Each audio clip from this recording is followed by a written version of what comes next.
Hello students, maths is a journey not a destination.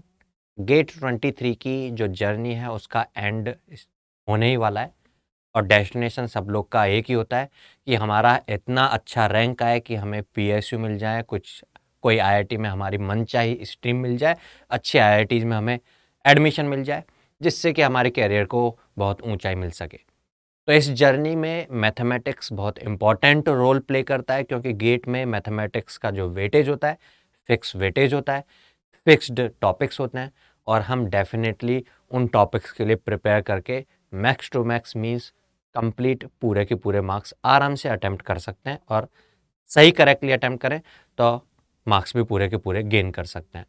तो आज इस सेशन में हम बात करने वाले हैं कि मैथमेटिक्स में अगर आप गेट 23 के लिए अपना प्रिपरेशन कर रहे हैं तो ये जो लास्ट कुछ दिन बचे हैं, कुछ लोगों के पास जिनका फर्स्ट वीक में एग्जाम है उनके लिए 2 वीक्स बचे हैं, कुछ लोगों के पास 3 वीक्स बचे हैं, मतलब ये 15 से 20 दिन का जो टाइम बचा हुआ है, इस टाइम में किस तरीके से मैथमेटिक्स को उस लेवल पर लेकर के जाया जा सके जिससे मैक्सिमम मार्क्स आ सकें। सो स्टूडेंट्स, मैं हूं अनंत शेखर वशिष्ठ और आप देखना स्टार्ट कर चुके हैं गेट अड्डा 24/7। तो गेट अड्डा 24/7 के इस सेशन पे, इस चैनल पे मैं आपको सब लोग को डिस्कस करने वाला हूं how you can get maximum marks means whole marks means 13 out of 13 marks अगर आप गेट 23 के लिए अटेम्प्ट करने वाले। चलिए सेशन में बढ़ने से पहले मैं आपको बता दूं, आप में अगर किसी भी एग्जामिनेशन में आपको मार्क्स लेके आना है तो डेली प्रैक्टिस का रिक्वायरमेंट जरूर हो जाता है। तो मैथमेटिक्स ही नहीं, किसी भी सब्जेक्ट के लिए ये ज़रूरी हो जाता है कि प्रैक्टिस कंटिन्यूटी मेंटेन रहे। तो इस एंड टाइम पर आपकी इस जर्नी के लिए ये जो डेली क्विजेज हैं और ये सारे जो फीचर्स हैं आपके लिए हेल्पफुल रहेंगे। तो अड्डा 24/7 की ऐप आपको इंस्टॉल कर लेनी चाहिए, क्योंकि यहाँ पर ये डेली क्विजेज और डेली लाइव टेस्ट जो हैं बिल्कुल फ्री ऑफ कॉस्ट मिलते हैं। तो अड्डा 24/7 की ऐप आप इंस्टॉल कैसे कर सकते हैं, इसी वीडियो के डिस्क्रिप्शन बॉक्स में आपको लिंक मिल जाएगा, उस लिंक पर क्लिक करें और अड्डा 24/7 की ऐप को इंस्टॉल करके ये सारे बेहतरीन फीचर्स को एंजॉय करना स्टार्ट करें। तो गेट 23 के लिए पहली बात तो अब जब ये लास्ट टाइम आ गया है तो केवल वही लोग सोच सकते हैं जिन्होंने एक बार मैथमेटिक्स को कवर अप कर लिया है कि हाँ, अब हम कैसे मैक्सिमम मार्क्स गेन कर सकते हैं। तो कैसे मैक्सिमम मार्क्स गेन कर सकते हैं, अब कवर अप की भी बात आ जाती है तो कई बार ऐसा होता है कि कुछ इक्का दुक्का टॉपिक्स ऐसे भी होते हैं जिनसे कम क्वेश्चंस आते हैं, तो हम उनको सीरियसली नहीं ले रहे होते हैं और उनको छोड़ के रखे होते हैं, तो कई बार वो घातक साबित भी हो जाता है। हालांकि मैथमेटिक्स का सिलेबस अगर आप एक बार कर चुके हैं और आप अगर एवरेज स्टूडेंट भी हैं, एवरेज या मोर देन एवरेज स्टूडेंट हैं, तो आउट ऑफ 13 आप 10 मार्क्स तक आराम से लेकर के आ सकते हैं और ये 10 मार्क्स भी काफ़ी इंपॉर्टेंट हो जाते हैं। तो मैथमेटिक्स तो हर लोग को, हर एक जन को प्रिपेयर करना ही चाहिए, ना केवल गेट 23 के लिए। आप इन फ्यूचर अगर गेट 24, गेट 25, गेट 26 वाले स्टूडेंट्स भी अगर इस सेशन को देख रहे हो तो याद रखिएगा, मैथमेटिक्स एक ऐसा सब्जेक्ट है जिसको प्रिपेयर करना चाहिए और पूरी तरीके से करना चाहिए। आप आराम से मार्क्स गेन कर सकते हैं, ठीक है, लेकिन थोड़ी सी प्रैक्टिस का रिक्वायरमेंट होता है। तो अब यहाँ पर गेट 23 के स्टूडेंट्स जो अपने टॉपिक्स कवर कर चुके हैं, तो कुछ टॉपिक्स ऐसे भी हो सकते हैं जिनको समझना अभी बाकी रह गया हो। तो यहाँ पर इस यूट्यूब चैनल पर उन टॉपिक्स से रिलेटेड मैं कुछ सेशंस लेकर के आने वाला हूँ। ये आपके लिए एक खुशखबरी समझ लीजिए। तो हम कुछ लॉन्ग मैराथन सेशंस लेकर के उन टॉपिक्स को कवर करने वाले हैं। लाइक हो सकता है ईसी इलेक्ट्रिकल वाले स्टूडेंट्स ट्रांसफॉर्म थ्योरी पर अच्छे से पकड़ बनाए होते हैं, क्योंकि वो सिग्नल्स एंड सिस्टम्स में पढ़ के चुके होते हैं, लेकिन मैकेनिकल सिविल वाले स्टूडेंट्स को ट्रांसफॉर्म थ्योरी पर उतनी अच्छी पकड़ नहीं होती है, समझने में भी थोड़ा सा प्रॉब्लम फील होती है, तो उसको छोड़ करके रखे होते हैं। और क्वेश्चंस भी एग्जाम में हर बार आए ऐसा ज़रूरी भी नहीं होता, इसलिए सीरियस भी नहीं ले रहे होते हैं। लेकिन जब अगर हमें 13 आउट ऑफ 13 मार्क्स लेकर के आने, फुल मार्क्स लेकर के आने, तो ये बहुत इंपॉर्टेंट हो जाता है कि टॉपिक्स को कंप्लीटली कवर किया जाए। तो यहाँ पर ट्रांसफॉर्म थ्योरी जो है एक एक आप कह सकते हो एक कड़ी हो सकती है जो ब्रेक हो अभी फुल मार्क्स लेके आने में। तो इस ट्रांसफॉर्म थ्योरी का सेशन एक जरूरी हो जाता है। तो पहले तो मैं आपको ये इन्फॉर्म कर देता हूँ, यहीं पर इसी यूट्यूब चैनल पर ट्रांसफॉर्म थ्योरी का एक लंबा एक मैराथन सेशन लेकर के हम इसको कवर करने वाले हैं, सो दैट आप लोग भी इसका, सिविल मैकेनिकल वाले स्टूडेंट्स भी इस टॉपिक के क्वेश्चंस को अटेम्प्ट करके आए। ठीक है, अच्छा, एक टॉपिक और हो जाता है जो सभी ब्रांचेज में नहीं है, कुछ ब्रांचेज में है, दैट इज डिफरेंशियल इक्वेशंस में भी एक part, that is partial differential equation. तो पार्शियल डिफरेंशियल इक्वेशंस का सेशन भी हम यहाँ पर प्लान आउट करेंगे, पीडी डिफरेंशियल इक्वेशंस आपने पढ़ा होगा तो पार्शियल डिफरेंशियल इक्वेशन वाला पार्ट भी कवर कर लेंगे। ये सभी ब्रांचेज में नहीं है, कुछ कुछ ब्रांचेज में है ना, तो इसको हम कवर करने वाले हैं। तो पहले बात तो ये रही कि हमें ये टॉपिक्स को कवर कर लेना है, और जब टॉपिक्स सारे कवर हो जाते हैं तो हम एक्सपेक्ट कर सकते हैं फुल मार्क्स, लेकिन उसके लिए प्रैक्टिस का रिक्वायरमेंट होता है। और प्रैक्टिस में एक सबसे इंपॉर्टेंट चीज़ हो जाती है कि हम PYQs तो एटलीस्ट कर लें। मैथमेटिक्स में एक सबसे बड़ी खासियत वाली बात है कि मैथमेटिक्स सभी ब्रांचेज में कॉमन है। अगर हम PYQs भी कर लेते हैं अदर ब्रांचेज के, सभी ब्रांचेज के, तो बहुत सारे huge number of questions cover हो जाना है। और जैसे ही huge number of questions cover होते हैं तो कॉन्फिडेंस आ जाता है कि हम काफ़ी क्वेश्चंस प्रैक्टिस कर चुके हैं, और वो भी ऐसे क्वेश्चंस जो एक्चुअल में लेवल के क्वेश्चंस हैं, एक्चुअल में गेट के एग्जाम में आए हुए क्वेश्चंस हैं, तो गेट के लेवल के ही क्वेश्चंस हैं। तो फिर आप अपना जब आप सेट अटेम्प्ट करेंगे अपना गेट 23 का, या गेट 24 25 वाले स्टूडेंट्स भी इसको देख रहे होंगे, तो उन लोग के लिए ये बहुत ज़रूरी हो जाता है। तो यहाँ पर इसीलिए इस यूट्यूब चैनल पर मैं पिछले कुछ दिनों से PYQ सेशंस स्टार्ट कर चुका हूँ। आई होप आप वो सेशंस को देख रहे होंगे। तो यहाँ पर सबसे ज़रूरी हो जाता है, अगर आप अभी तक उन PYQ सेशंस को नहीं देख रहे हैं तो उन PYQ सेशंस को देखें। तो यहाँ पर PYQ सेशंस में मैं किस तरीके से कवर अप कर रहा हूँ, यहाँ पे मैंने टारगेट किया है गेट 22, गेट 21 एंड गेट 20। ये 3 ईयर्स के PYQs एटलीस्ट हम कर लें, लेटेस्ट वाले जो हैं। और किस ब्रांच के कर लें? सभी ब्रांचेज के कर लें। लाइक यहाँ पर मैं EC के भी क्वेश्चंस डिस्कस करवा रहा हूँ, इलेक्ट्रिकल के क्वेश्चंस भी सारे डिस्कस करवा रहा हूँ, इंस्ट्रूमेंटेशन में जो आए हो क्वेश्चंस वो भी डिस्कस कर रहा हूँ, मैकेनिकल में भी डिस्कस कर रहा हूँ, सिविल के क्वेश्चंस जो आए वो भी डिस्कस कर रहा हूँ, CSE के भी क्वेश्चंस डिस्कस कर रहा हूँ। तो ये आप कह सकते हैं इतने सारे ब्रांचेज के जब क्वेश्चंस हम डिस्कस करेंगे तो एक कवर। हाँ, CSE का वो पार्ट जो कॉमन है, डिस्क्रीट मैथमेटिक्स नहीं, जो इंजीनियरिंग मैथमेटिक्स में कॉमन है, वो सारे क्वेश्चंस कर रहे हैं। अब चाहे उसमें सेट 1 आया हो, लाइक कुछ ईयर्स में CSE में सेट 1 सेट 2 है, सिविल और मैकेनिकल में सेट 1 सेट 2 है, तो आप एक समझ सकते हो ये मल्टीप्लाई बाय 2 हो जाता है।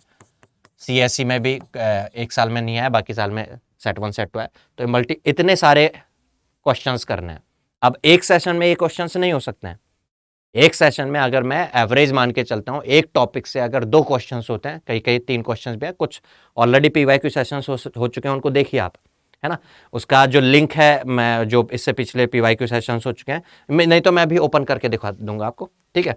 तो वो सेशंस आप देखिए, तो आप 2+2 आप कह सकते हो 1 2 3 4 5 6 7 8 9, मतलब 18 क्वेश्चंस एक सेशन में 1 आवर में, जब डिस्कशन की बात आती है, क्योंकि कई बार कई कंसेप्ट ऐसे भी होते हैं, कई स्टूडेंट्स लाइव में आकर के ऐसे भी होते हैं कि जिन्होंने चीज़ों को पढ़ा था पहले, कभी 6 महीने पहले भूल चुके होते हैं, या नहीं भी पढ़ा है, वो चाहते हैं कि सर क्वेश्चंस के साथ कंसेप्ट भी बिल्डअप हो जाए, तो इतने क्वेश्चंस नहीं हो सकते हैं। तो यहाँ पर मैं क्या कर रहा हूँ, लाइक लीनियर एलजेब्रा को कवर कर रहा हूँ। अगर सबसे पहले तो लीनियर एलजेब्रा के ट्राई कर रहा हूँ कि पहले 22 के सारे क्वेश्चंस कवर अप हो जाएं। लाइक 2 सेशंस में वो कवर अप कर चुका हूं मैं।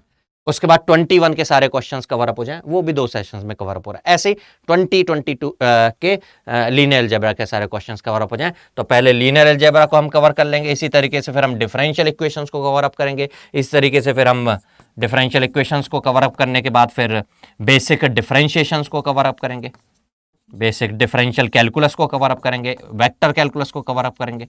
तो जो लोग भूल भी चुके हैं ना, उनके सारे टॉपिक्स कवर अप हो जाएंगे। लेकिन भाई आकर के क्लासेस को, सेशंस को अटेंड करना पड़ेगा। वो सेशन चाहे मैं सुबह 6 बजे भी रख दूं तो भी आप आके अटेंड करिए, चाहे रात को मैं 2 बजे भी रखूं तब भी आकर के अटेंड करेंगे, तभी होगा। देखो, स्ट्रेटजीज बता देने से, आपको चीज़ें बूस्ट कर देने से कुछ नहीं होगा, काम आपको करना पड़ेगा, कर्म करना पड़ेगा, तभी फल मिलेगा, नहीं तो फल मिलेगा नहीं।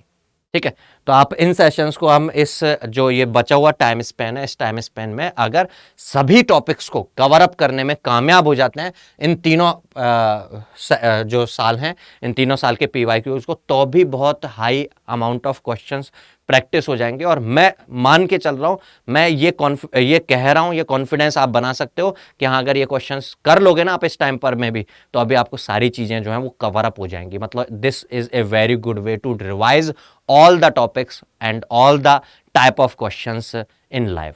तो लाइव में आकर के इन सेशंस को अटेंड करिए। ये लाइव में सेशंस कहाँ पर कैसे अटेंड कर सकते हैं, सिंपल सा, आप यूट्यूब चैनल तो फॉलो कर ही रहे हैं, तो मैं आपको दिखा भी देता हूँ। यहाँ पर यूट्यूब चैनल पे अगर आप देखेंगे, जस्ट ए मिनट।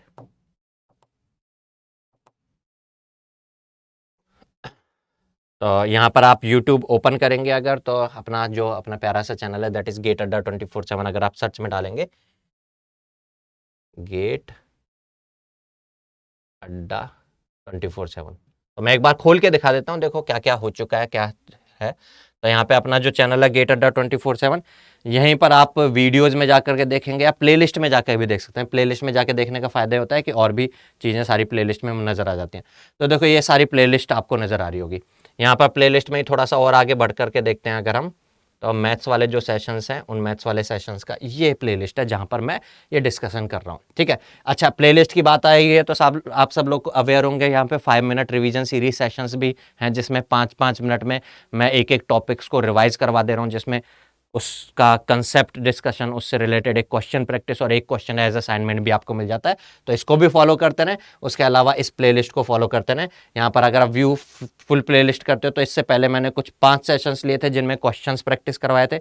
उसके बाद ये PYQ क्वेश्चन के सेशंस जो हैं वो स्टार्ट हो चुके हैं, ये चल रहे हैं। लीनियर अलजेब्रा आप 22 का हुआ है, देन 21 का लीनियर अलजेब्रा का हो चुका है एक सेशन, बाकी और सेशंस भी इसमें ओवर अप होने होंगे, ठीक है। तो आप इस YouTube चैनल को तो पहली बात सबसे पहले फॉलो करके रखिए, अगर आपको एक्चुअल में इस मैथमेटिक्स को फुल्ली प्रिपेयर करना है तो इन सेशंस को फॉलो करते रहें, ठीक है। तो एक यही स्ट्रेटजी हो जाती है अब यहाँ पर कि अब हम चीज़ों को कवर कर चुके हैं, तो अब उनको इतने लेवल पर प्रैक्टिस कर लेना है कि कॉन्फिडेंस के साथ फुल मार्क्स हम अटेन कर सकें। अच्छा, तो एक चीज़ यहाँ पर ये रिक्वायर्ड हो जाती है, जो लोग एज ए मतलब लास्ट में आकर के कि अक्टूबर नवंबर दिसंबर में जिन्होंने पढ़ना स्टार्ट किया, एज ए क्रैश जिन्होंने चीज़ों को पढ़ा है और एज ए क्रैश उन्होंने सारे सब्जेक्ट को कवर अप भी किया है, वो अगर 100% किसी सब्जेक्ट में लेके आ पा रहे हैं तो उन्होंने शायद फिर पूरा सिलेबस नहीं किया होगा, उन्होंने एक पर्टिकुलर 2-4 सब्जेक्ट्स पकड़े होंगे तब क्या होगा। तो मैथ्स के लिए बात नहीं कर रहा हूँ मैं, मतलब मैं आपको डिमोटिवेट या डिमोरलाइज नहीं कर रहा हूँ। अगर आपको हर सब्जेक्ट को इस लेवल पर पढ़ना है कि उसमें फुल मार्क्स आ सकें तो उसके लिए टाइम रिक्वायर्ड होगा। ऐसा नहीं कि जितने टाइम में एक सब्जेक्ट करना होता है उतने टाइम में अगर आपने 3 सब्जेक्ट कवर अप करवाए गए हैं आपको या किए हैं, तो वो उस बेस पे उस तरीके से करवाए गए हैं कि हाँ आपका सिलेबस जो है कवर अप हो जाए और आप एक बार एग्जाम को एक अच्छे तरीके से अटेम्प्ट करके आ पाए, ठीक है। इसका मतलब ये नहीं समझ लेना कि 3 महीने में गेट का सिलेबस या 4 महीने में गेट का सिलेबस हो सकता है, उसके लिए टाइम रिक्वायर्ड होता है। तो यहाँ पर आप अच्छे एक्सपीरियंस गेन करिएगा इस बार गेट 23 का एग्जाम अटेम्प्ट करके, और मेरा विषय रहेगा कि मैथमेटिक्स में आप ज़्यादा से ज़्यादा मार्क्स गेन करें। और उसके बाद इस एक्सपीरियंस को स्पेशली वो जो लोग अभी 3rd ईयर के साथ अटेम्प्ट कर रहे होंगे वो लोग ऐसे होंगे, बहुत सारे काउंट में होंगे, तो अब ये एक्सपीरियंस को अब आगे यूज में लेना है गेट 24 के लिए। और ऐसे यहाँ पर जो 2nd ईयर के स्टूडेंट्स होंगे वो भी गेट 24 और गेट 25 अटेम्प्ट करने वाले हैं। तो जो भी चीज़ें आप अभी तक सीख चुके हैं उनको और आगे बूस्ट करना है और आगे बढ़ाना है। तो गेट 24 गेट 25 की प्रिपरेशन एग्जाम होते वापस से बिना कंटिन्यूटी और बिना मोमेंटम को खोए, कंटिन्यूटी को मेंटेन रखते हुए स्टार्ट कर दीजिए, ठीक है। तो आप गेट 24 की प्रिपरेशन या गेट 25 की प्रिपरेशन करना चाहते हैं तो एक डेडिकेटेड वे में इस यूट्यूब चैनल को फॉलो करते हुए कर सकते हैं। कुछ ही दिनों में गेट 24 का मैथमेटिक्स से रिलेटेड बिल्कुल 0 लेवल से मैं स्टार्ट भी कर देने वाला हूँ, बिल्कुल बेस से, ठीक है। और अगर आप डेडिकेटेड वे में ना केवल मैथमेटिक्स अदर सब्जेक्ट्स को भी आप अपने जो भी आपकी ब्रांच है, सिविल हो, मैकेनिकल हो, ईसी इलेक्ट्रिकल हो, तो आप डेडिकेटेड बैचेज जो हैं अड्डा 24/7 पर उनको भी फॉलो कर सकते हैं। लाइक यहाँ पर 2 तरह के बैचेज हैं, वीकेंड बैचेज हैं, वीकडेज बैचेज हैं, ना केवल सिविल मैकेनिकल में। यहाँ पे गुरुकुल के नाम से जो बैच है वो अब तो अभी स्टार्ट भी होने वाला है। तो जो अभी 2nd ईयर 3rd ईयर के स्टूडेंट हैं, क्योंकि बैच स्टार्ट होने वाला है, बेसिक सब्जेक्ट से स्टार्ट होने वाला है, फ्लूइड मैकेनिक्स, सिविल और मैकेनिकल के स्टूडेंट्स के लिए मैं बता रहा हूँ। तो इस बैच में आपके कुछ सेशन खत्म हो जाएं, 8-10 क्लासेज हो जाएं, फिर गेट का एग्जाम देने के बाद फिर आप आकर के सोचें, तो उससे अच्छा अगर आपने डिसाइड कर ही लिया है कि गेट 24 अटेम्प्ट करना है तो बिना टाइम गंवाए अभी इन बैचेज को ज्वाइन कर सकते हैं आप। इन बैचेज को ज्वाइन करने के लिए आप अगर ये कोड यूज मिलेंगे Y657 तो आपको 77% का डिस्काउंट भी मिल जाएगा। यहाँ पे कैसे कर सकते हो इन बैचेज को ज्वाइन वो भी मैं आपको बता देता हूँ। आप अगर जाकर के सर्च करेंगे अड्डा 24/7 गूगल पे तो आपको ये वेबसाइट नजर आ जाएगी, ऑफिशियल वेबसाइट पर। यहाँ पर ये इंटरफेस नजर आएगा। यहाँ पे आप गेट एंड इंजीनियरिंग में जाकर के गेट एंड ईएससी पर जाकर के क्लिक करेंगे तो ये सारे बैचेज आपको नजर आ जाएंगे। Gurukul batches are weekdays batches and उसके अलावा वीकेंड बैचेज भी हैं। ये सभी ब्रांचेज में है, वीकेंड एंड वीकडेज बैचेज। तो तो ये बैचेज जो हैं इनमें अभी जैसे मैंने बताया सिविल मैकेनिकल में अभी 24 जनवरी से ही new fresh subject fresh batch start हो रहा है, तो इनको आप एक्सेस कर सकते हो। अब देखो यहाँ पर ये प्राइस जो है, आप इनको किसी भी बैच को आप ज्वाइन करो, लाइक इलेक्ट्रिकल इलेक्ट्रॉनिक्स, किसी भी बैच को जो आपकी ब्रांच है, अगर आप जाकर के यहाँ पर देखते हैं तो इसकी पूरी डिटेल भी आपको नजर आ जाएगी वेबसाइट पर जाकर के, ठीक है। और अगर इस बैच को आप अफोर्डेबल बनाना चाहते हो तो यहीं पर व्यू ऑफर्स पे जाकर के आपसे यहाँ पर ये कूपन कोड मांगेगा, तो इस कूपन कोड में आप ये कोड अगर अप्लाई करेंगे, दैट इज Y657 Y657, तो ये कोड अप्लाई करेंगे आप, तो ये 5500 में आपको ये बैच 18 मंथ्स की वैलिडिटी के साथ मिल जाएगा। मतलब आप अगर अभी सेकेंड ईयर के स्टूडेंट भी हैं तो अभी थर्ड ईयर में 24 भी अटेम्प्ट कर सकते हैं, उसके बाद और गेट 25 के लिए अभी आपके पास टाइम रहेगा। और अगर आप अभी थर्ड ईयर में, तो अगली साल तो फाइनल में अच्छे से प्रिपेयर करके अटेम्प्ट करना है। गेट 24 को आप अटेम्प्ट कर सकते हैं, पूरी 18 मंथ की वैलिडिटी है, आप तो अटेम्प्ट कर ही सकते हैं। बाकी फिर आप अपने छोटे भाई बहन जूनियर को भी इसका एक्सेस जो है अपना पूरा प्रिपरेशन होने के बाद, अटेम्प्ट करने के बाद उनको भी दे सकते हैं, क्योंकि कुछ दिन का टाइम रहेगा एक्सेस का, ठीक है। तो आई होप ये मैथमेटिक्स के लिए आप अब लोग अपने आप को प्रिपेयर करने के लिए रेडी हो चुके होंगे कि अब गेट 23 तो भाई फोड़ करके आना है। और यहाँ पर हम लोग खड़े हुए हैं आपकी हेल्प करने के लिए कि आपको फुल मार्क्स चाहिए तो हम दिला के रहेंगे फुल मार्क्स, बस आपको अंदर जील होनी चाहिए। तो उसी जील के साथ रोजाना लाइव में आकर के मिलिए। मैथ्स का PYQ सेशन स्टार्ट हो चुका है, उसको फॉलो करिए। जल्दी मैराथन सेशन भी रखेंगे, हम कुछ टॉपिक्स के बारे में बात करेंगे, ओवरऑल मैथमेटिक्स के बारे में बात करेंगे उन मैराथन सेशंस में। तो उसके लिए भी आकर के लाइव सेशन में आकर के आप अपनी जो रिक्वायरमेंट्स को रेज करिए, जो भी आपको कोई भी प्रॉब्लम्स फील हो रही है उन प्रॉब्लम्स को बताइए। तो मिलते हैं आने वाले सेशंस में, marathon sessions and PYQ sessions में। तब तक के लिए goodbye, take care, all the best.